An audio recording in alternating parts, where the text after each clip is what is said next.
Hi guys, welcome back to my channel. যেমনটা তোমাদের বলেছিলাম যে আমি বাপের বাড়িতে যখন ছিলাম কিছু কিছু রান্না বানিয়েছিলাম, যেটা পুরোটা স্টেপ বাই স্টেপ দেখানো হয়নি। তো আমি এখানে দেখাচ্ছি। আমি আর ভাই মিলে যে রান্নাগুলো করেছিলাম, ভাই ফ্রাইড রাইস করেছিল আর আমি কিমা পটেটো কারি করেছিলাম। তো সেই রেসিপিটা আমি তোমাদের সাথে শেয়ার করব। তো চলো ভিডিওটা স্টার্ট করা যাক। আর ফ্রাইড রাইসের রেসিপিটা আমার তোলা হয়নি, ভিডিও করা হয়নি, ভাই ওটা বানিয়েছিল আর আমি শুধুমাত্র তরকারিটা বানিয়েছি। তো চলো স্টার্ট করা যাক। তো এখানে আমি কড়াইয়ের মধ্যে দিয়ে দিলাম কিছুটা সর্ষের তেল, আর এখানে আমি বড় বড় করে আলু কেটে নিয়েছি, সেগুলোকে ভেজে নেব। দিতে বললি তো।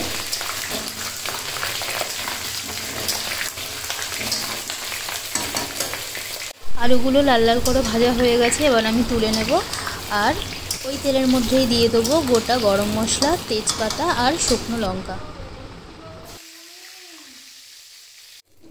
এরপর আমি দিয়ে নিলাম পেঁয়াজ আর টমেটোর পেস্টটা।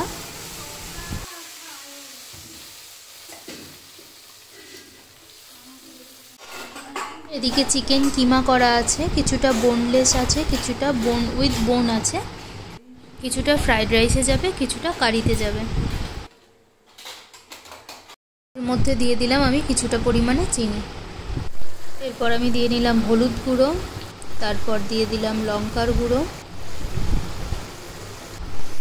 তারপর দিয়ে দিলাম কিছুটা পরিমাণে কাশ্মীরি লঙ্কার গুঁড়ো, যেটা কালারের জন্য।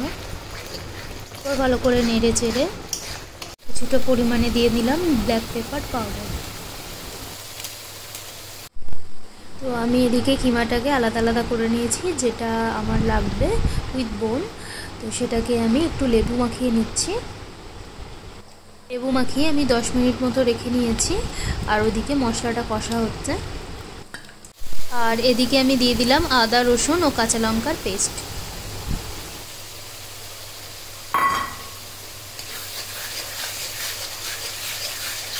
এদিকে কষতে কষতে 10 মিনিট হয়ে গেছে, এবার আমি মাংসের কিমাটাকে দিয়ে দেব।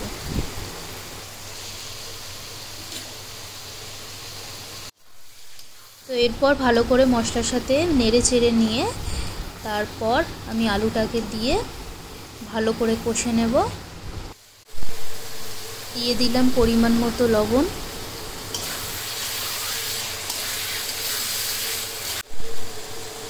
এরপর আমি দিয়ে নিচ্ছি আলুগুলো।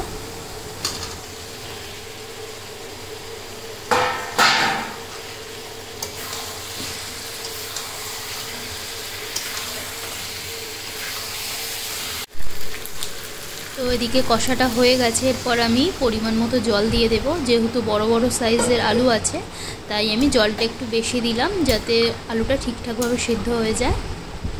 বাট এটা একদম মাখা মাখা হবে, একদম ঝোল থাকবে না। পর আমি আধ ঘন্টার জন্য ঢাকা দিয়ে রেখে দিচ্ছি। আর এদিকে ভাই ফ্রাইড রাইস বানানোর জন্য যা যা উপকরণ লাগে সব রেডি করে নিয়েছে। এদিকে আগে দেখছি কড়াইয়ের মধ্যে চিকেন আর বিনসটা আগে ভেজে নিচ্ছে, তারপর একে একে সব সবজিগুলোকে দিয়ে নেড়ে ছেড়ে তারপর রাইসটা দিয়ে নেবে। এদিকে এটা ঢাকনা খুলে দেখি কতটা সিদ্ধ হলো। তো হয়েই গেছে, এবার জোর দিয়ে ভালো করে জলটাকে একটু ড্রাই করে নেব। আর এদিকে যে ভাই ফ্রাইড রাইসটা বানাচ্ছে সেটাও অলমোস্ট ডান।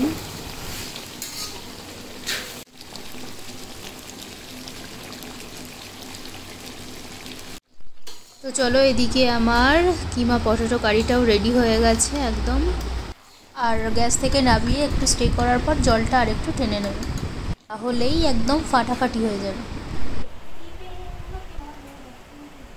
এবার সবাই মিলে একসাথে খাওয়ার পালা। তো ভিডিওটা কেমন লাগলো জানিও, যদি ভালো লাগে তাহলে লাইক কমেন্ট সাবস্ক্রাইব করতে ভুলো না। সবাইকে টাটা, গুড নাইট। আর এটা রাতের ডিনার ছিল। আর অসাধারণ খেতে হয়েছে, মানে সত্যি আমার ভাই ফ্রাইড রাইসটা এত সুন্দর বানায়, মানে ও যে কোনো চাইনিজ আইটেম দারুণ বানায়, দারুণ। কখনো কেউ মানে খেয়ে বলবে না যে খারাপ হয়েছে, মানে যে কটা আইটেম নামিয়েছে একদম টপ ক্লাস। সবাইকে টাটা।